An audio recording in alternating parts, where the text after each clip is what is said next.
ideas aren't dualistic, and it's about working with complexity and about working with there's so much going on, and the ideas about habitus, which is a socially produced self, that is quite a broad area or a broad focus. Likewise with capital, the resources that we draw upon in certain situations, again, that's quite a broad area, especially when it's sort of broken down into economic and social, and there's a lot going on there, and also to do with field as well. And then when you then look at the interaction between all these areas, I didn't feel like it was a straitjacket. I didn't feel that it stopped me from going into other areas, because I've the whole reason why I was inspired by that in the first place was because it enabled you to look at ways, not to reduce things, but to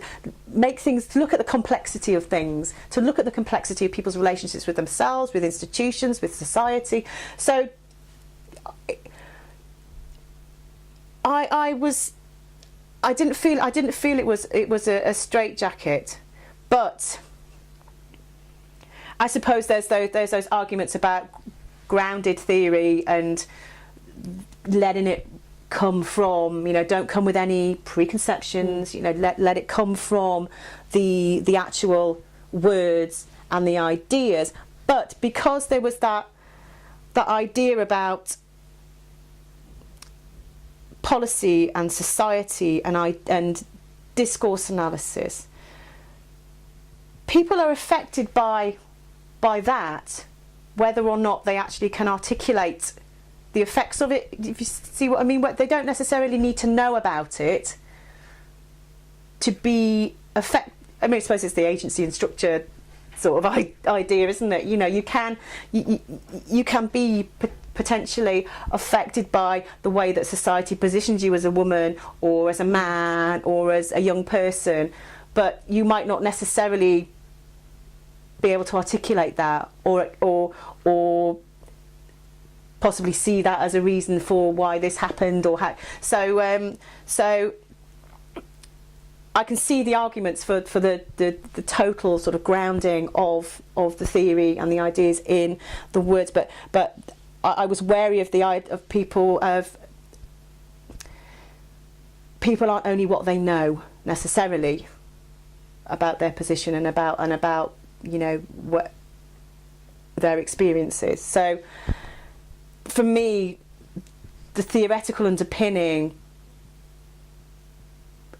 it added to that complexity. It added to the relationship between society and the person, and the internal and the external, and the subjective and the objective. And so to come from just from the interviews themselves, with no framing, sort of contextualisation, which I had done with the discourse analysis with the document. So there were themes that came out of that.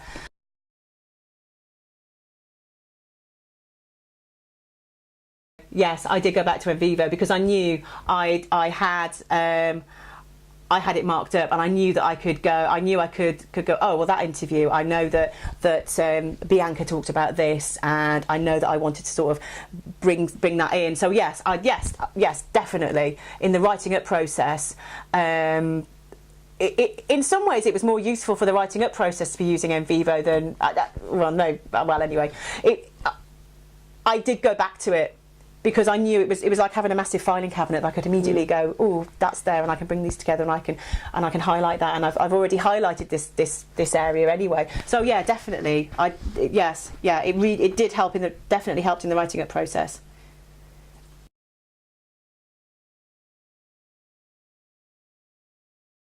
So I had actually coded up their choice of university or their choice of this. So I did have those under the different headings. But in some ways I worked with the transcripts in NVivo, and more than because they were coded.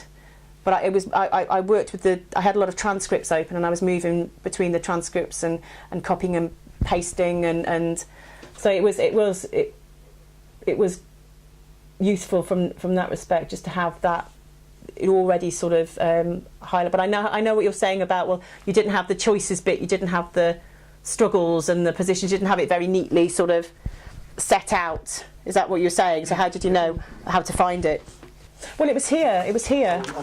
I used this as my guide. Ah, okay, right. Yeah. This was sort of these were my codes and the areas, and I'd got to the point because I had relatively few. I knew I could. Their voices were sort of almost in my head, and I knew that. I remember that staff. I remember that member of staff saying that. Where is it? And it made it easier to look in NVivo and say, well, I know it was when I was thinking about choice, so I looked in there. And so because I was working with relatively few people, and because they were from specific disciplines, I had quite a good mental map of who said what as well, and who, because I was making notes in my journals, and I was also making notes on the transcriptions, and so I sort of I knew where to go.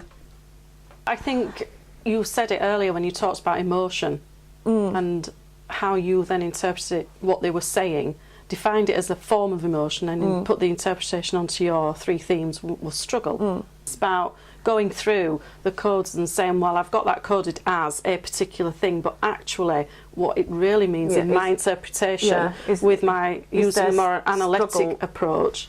It's a struggle to marry it, their sense of habitus with the field that they're in, the education or the entrepreneurship sort of side of thing.